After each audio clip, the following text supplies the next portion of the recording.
जय श्री कृष्णा दोस्तों आज हम लेकर आए हैं माँ लक्ष्मी की बहुत ही अच्छी और प्रेरणादायक कहानी। इस कहानी को ज़रूर सुनिएगा। तो दोस्तों कहानी है दो बहनों की, अंजू और मंजू। अंजू बड़ी बहन का नाम था, मंजू छोटी बहन का नाम था। अंजू की शादी एक गरीब घर में हुई थी। वो किसी तरीके से गोबर के कंडे पात कर उन्हें बेचकर मेहनत मजदूरी कर कर अपने परिवार का गुजारा कर रही थी। मंजू की शादी थोड़ा संपन्न परिवार में हुई थी, तो उसके दिन अच्छे बीत रहे थे। भले ही दोनों में गरीबी अमीरी का अंतर था, लेकिन दोनों में प्रेम बहुत था। मंजू को जब भी मौका मिलता वो अंजू की मदद ज़रूर करती थी। इसी तरीके से दिन बीत रहे थे। एक दिन की बात है, अंजू अपने गोबर के कंडे पाथ रही थी। उसके दरवाजे पे एक साधु बाबा आए। उसने उस गोबर से सने हाथों से उन्हें प्रणाम किया और उन्हें बैठने के लिए कहा। बाबा ने कहा, मुझे प्यास बहुत लगी है, मुझे पानी पिला दो। तो वो अंदर गई पानी लाने के लिए। उसने सोचा बाबा को सिर्फ पानी कैसे पिलाऊं, कुछ ना कुछ खाने के लिए भी देना चाहिए। उसके पास कुछ तो रहता नहीं था, क्योंकि उसके यहाँ गरीबी, किसी तरीके से एक वक्त का खाना ही हो पाता था। तो उसने जो है बची हुई रोटियां थी उसे ले जाकर बाबा को दिया। जो है कहा, बाबा मेरे घर और कुछ तो नहीं है, ये रोटी खा लीजिए और पानी पी लीजिए। तो बाबा उसकी ये श्रद्धा देखकर बहुत खुश हुए कि जिसके अपने खाने के लिए नहीं, वो मुझे खाने को दे रहा। उन्होंने कहा, मैं सिर्फ पानी ही पीऊँगा, तुम रोटी रख लो। तो बाबा तो उसके घर का हाल जानते ही थे। तो उन्होंने कुछ देर बैठने के बाद बाबा ने कहा, बेटा तुम माँ वैभव लक्ष्मी का व्रत करना शुरू करो। उनके व्रत की बड़ी महिमा है। जिसने भी उनका व्रत किया है उसके सारे दुख दूर हुए हैं और तुम्हारे भी सारे कष्ट दूर होंगे। ये सब कहकर बाबा चले गए। अंजू ने सोचा बाबा ने कहा है तो कुछ तो इसमें सत्यता होगी ही। दूसरे ही दिन शुक्रवार था। सुबह उठी, उसने नहाया धोया, पूजा पाठ किया और माँ वैभव लक्ष्मी का व्रत करने का संकल्प लिया। इसी तरीके से वो व्रत करती रही। कुछ ही दिन ही बीते थे व्रत करते हुए उसे कि माँ लक्ष्मी की आकाशवाणी हुई कि अंजू तुम्हारी भक्ति भावना देखकर मैं बहुत खुश हुई हूँ। तुम आज से जो भी मांगोगी वो पूरा हो जाएगा। उसके बाद अंजू जो है उठी सुबह, अपना सब पूजा पाठ किया और घर का काम किया। उसके बाद वो जो है कंडे पाथने लगी। फिर उसे अचानक दोपहर में याद आया कि माँ ने तो सुबह जो है आकाशवाणी की थी कि तुम जो भी मांगोगी पूरा हो जाएगा। क्या ये सच में होगा? उसने ऐसे ही कह दिया कि ये जितने गोबर के कंडे हीरे मोती के हो जाएं। और ये क्या, देखते ही देखते वो कंडे जो है हीरे मोती में बदल गए। उसे बहुत ही आश्चर्य हुआ कि ये सच हो सकता है।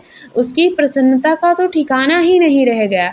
वो खुशी के मारे नाचने कूदने लगी और जो है ऐसे ही देखते देखते वो सोचती तुरंत वो काम हो जाता।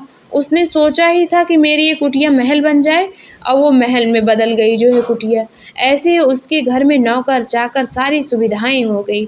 उसने बहुत से पैसे देकर अपने बेटों को व्यापार करने के लिए दे दिया और उसका व्यापार भी चल पड़ा। धीरे धीरे गांव में अफवाह होने लगी कि अंजू को तो कोई घड़ा मिला है जिसमें हीरे मोती इतने हैं कि उसके सारी जो है फरमाइशें पूरी हो जा रही हैं। और ये बात मंजू को पता चली, जो अंजू की छोटी बहन थी। तो उसे लगा कि ये घड़े वाली बात सही तो हो नहीं सकती, ऐसे कैसे कोई सोने से भरा घड़ा मिल सकता है। तो उसने सोचा चलो बहन के यहाँ चलते हैं। तो गई, उसने कहा, दीदी ये क्या गांव में जो बातें चल रही हैं ये सच है? तुम्हें सच में कोई घड़ा मिला था सोने हीरे मोती से भर के? उसने कहा, अब उसने मन में सोचा अब अपनी बहन से क्या छिपाना, ये तो मेरी छोटी बहन है और ये मेरे दुख सुख में हमेशा काम आई है। तो उसने कहा, नहीं बहना, ये तो माँ लक्ष्मी की कृपा है। मैं सुबह सुबह उठकर उनका ध्यान करती थी, उनका व्रत करती थी, इसी से मुझे ये सब मिला है। उसने सोचा जब मेरी दीदी को इतना मिल सकता है, क्यों ना मैं भी ये व्रत करूं। उसने भी शुक्रवार के दिन से माँ लक्ष्मी का व्रत करना शुरू किया। कुछ ही दिन हुए थे उसे, माँ लक्ष्मी उस पर प्रसन्न हुई। उसने कहा, मंजू मैं तुम्हारी पूजा से बहुत प्रसन्न हुई हूँ, तुम्हें जो मांगना है मांगो। मंजू ने कहा, माँ मुझे ज़्यादा कुछ तो नहीं चाहिए, लेकिन जो आप मेरी दीदी को दें वो मुझे दुगना करके दें। कहीं ना कहीं मंजू को अपनी दीदी से ईर्ष्या होने लगी थी कि ये मुझसे एक कदम पीछे ही रहे, क्योंकि अंजू शुरुआत से गरीब थी। तो उसे लगा ये मुझसे अमीर होनी ही नहीं चाहिए कभी भी। इसी तरीके से माँ लक्ष्मी ने कहा, तथास्तु, जैसी तुम्हारी इच्छा। इसी तरीके से वो मंजू के पास दूसरे दिन गई, कही पता है दीदी, मैं तुमसे एक कदम आगे ही रहूँगी। अंजू ने सोचा ये ऐसे ही मजाक कर रही है। उसने कहा आज से तुम जो भी मांगोगी वो मुझे दोगुना करके मिलेगा। तो अंजू ने तब भी टाल दिया, सोचा कि ऐसे ही ये बोल रही है। फिर वो जो है सोचा है उसने कि इसकी बात सही है। उसे आजमाने के लिए उसने कहा मेरे दरवाजे पे एक घोड़ा आ जाए। ऐसा अंजू ने कहा, माँ मेरे दरवाजे पे एक घोड़ा आ जाए। ये क्या, उसके दरवाजे पे तो एक ही घोड़ा आया था, मंजू के दरवाजे पे 2 घोड़े खड़े हो गए। और इस बात पर मंजू हंसने लगी, कहा देखा दीदी, मैं तुमसे एक कदम आगे ही रहूँगी। तुम तब पहले भी गरीब थी, आज भी गरीब रहो। उसके कहने का मतलब था कि मुझसे एक कदम पीछे ही रहोगी। और ये सब देखकर अंजू को बहुत बुरा लगा।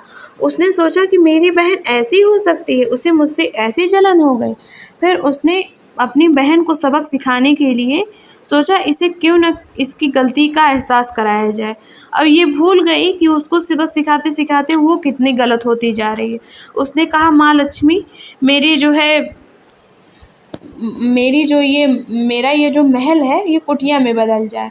और उसका तो महल एक ही था, वो कुटिया बन गया।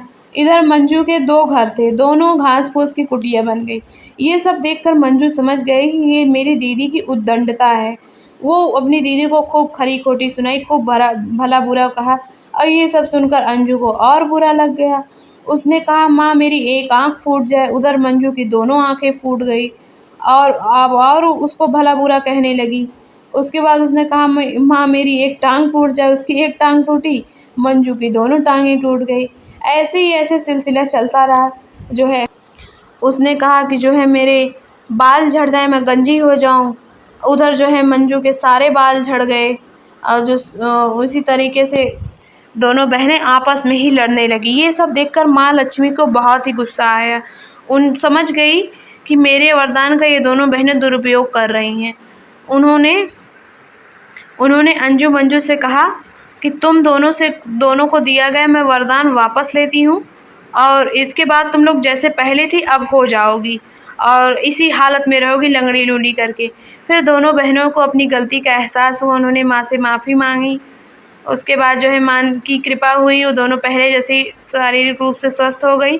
अंजू गरीब थी, जैसे गोबर के कंडे पाती थी वैसे ही थी, उसका गुजारा होने लगा। और मंजू भी, तो दोनों आप पहले एक दूसरे से माफ़ी मांगी, उसके बाद अच्छे से रहने लगी। तो माँ लक्ष्मी ने कहा कि दिए हुए वरदान का सदुपयोग करना चाहिए। हमारा भला हुआ है तो हमें सबका भला करना चाहिए। तो दोस्तों ये कहानी आपको कैसे लगी कमेंट बॉक्स में ज़रूर बताइएगा।